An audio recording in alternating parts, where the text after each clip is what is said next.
आज हम बात करने जा रहे हैं उस चेहरे की जिसने उत्तर प्रदेश की राजनीति में एक नया सवाल खड़ा कर दिया। एक ऐसा नेता जो कभी सहारनपुर की गलियों में दलित अधिकारों के लिए लड़ रहा था और आज संसद तक पहुंच चुका है। एक ऐसा नाम जिसे लोग रावण कहकर पुकारते हैं और वही नाम आज राजनीति में एक अलग पहचान बना चुका है। अस्सलाम वालेकुम, नमस्कार, सत श्री अकाल। मैं सैयद नवेद, आजाद एक्सप्रेस न्यूज से आपका दोस्त, आपका साथी। हम बात कर रहे हैं आजाद समाज पार्टी के अध्यक्ष चंद्रशेखर आजाद की। कौन है चंद्रशेखर आजाद? कैसे बना दलित राजनीति का नया चेहरा? भीम आर्मी से संसद तक का उनका सफर कैसा रहा? और सबसे बड़ा सवाल, क्या चंद्रशेखर आजाद उत्तर प्रदेश की राजनीति में मायावती के बाद दलित नेतृत्व का नया अध्याय लिखने जा रहे हैं? आज की इस रिपोर्ट में हम आपको बताएंगे चंद्रशेखर की पूरी कहानी। सहारनपुर से शुरू हुई एक कहानी।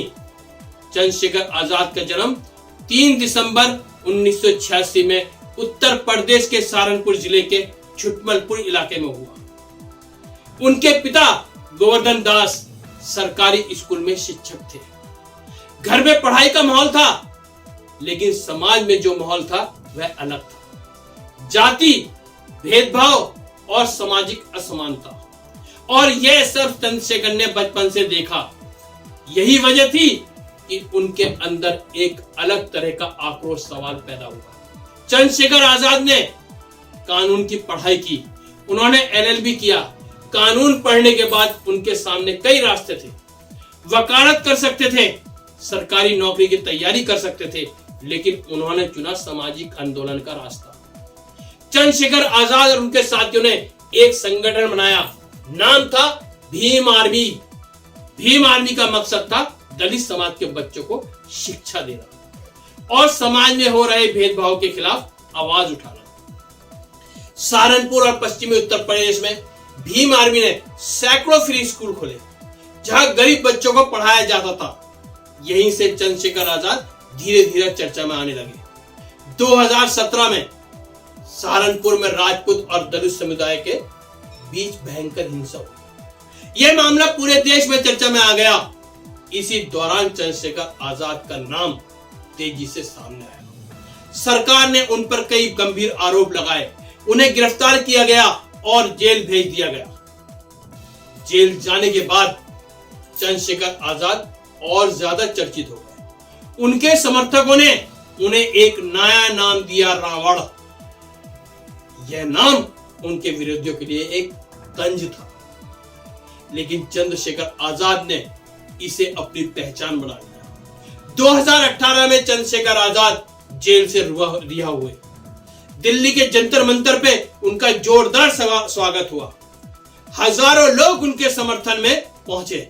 यहीं से चंद्रशेखर आजाद राष्ट्रीय राजनीतिक मंच पर आ गए।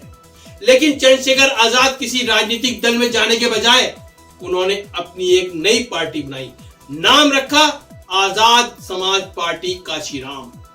यह पार्टी दलित, पिछड़े और अल्पसंख्यकों की राजनीति को एक मंच देने का दावा करती है, लेकिन उनके लिए यह आसान नहीं था, क्योंकि जब भी दलित राजनीति की बात होती है एक नाम सामने आता है, मायावती। काशीराम के बाद मायावती का नाम सबसे बड़ा नाम माना जाता है। काशीराम के बाद मायावती ही वो नाम है उन्होंने दलित राजनीति को सबसे बड़ा चेहरा दिया। लेकिन अब सवाल उठता है, क्या चंद्रशेखर आजाद मायावती की जगह ले पाएंगे, या फिर यह सिर्फ एक उभरता हुआ आंदोलन है? चंद्रशेखर आजाद कई चुनाव लड़ चुके हैं। उन्होंने लोकसभा और विधानसभा चुनावों में अपनी किस्मत आजमाई, लेकिन शुरुआत में उन्हें सफलता नहीं मिली, कोई बड़ी जीत नहीं मिली।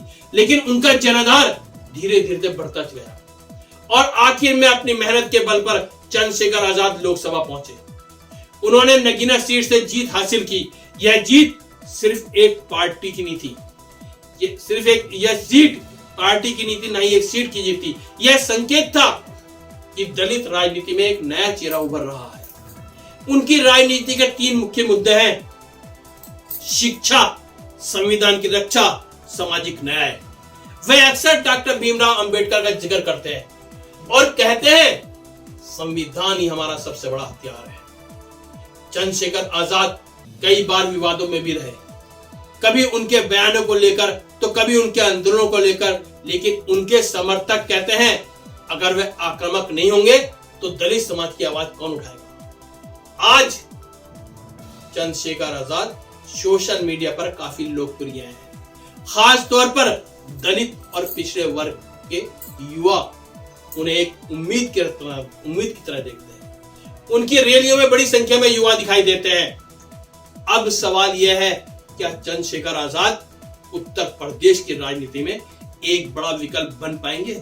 क्या उनकी पार्टी बड़ी ताकत बन सकती है, या फिर यह सिर्फ एक आंदोलन बनकर रह जाएगा? चंद्रशेखर आजाद की कहानी सिर्फ एक नेता की कहानी नहीं है, यह उस समाज की कहानी है जो बराबरी की लड़ाई लड़ रहा है। सहारनपुर की गलियों से संसद के गलियारों तक का सफर आसान नहीं था, लेकिन राजनीति में उनका असली इम्तिहान अभी बाकी है। क्योंकि सवाल सिर्फ यह नहीं कि चंद्रशेखर आजाद संसद तक पहुंचे, सवाल यह है क्या वह भारत की राजनीति में एक नया अध्याय लिख पाएंगे? आपसे यहीं पे इजाजत चाहता हूं। मेरी इस स्टोरी पे बताइएगा, कमेंट करिएगा कि आपको मेरी ये स्टोरी कैसी लगी। आगे भी और बड़े कुछ नेताओं के कुछ चर्चित चेहरों पर हम अपनी ऐसी स्टोरी बनाएंगे। धन्यवाद। जय हिंद।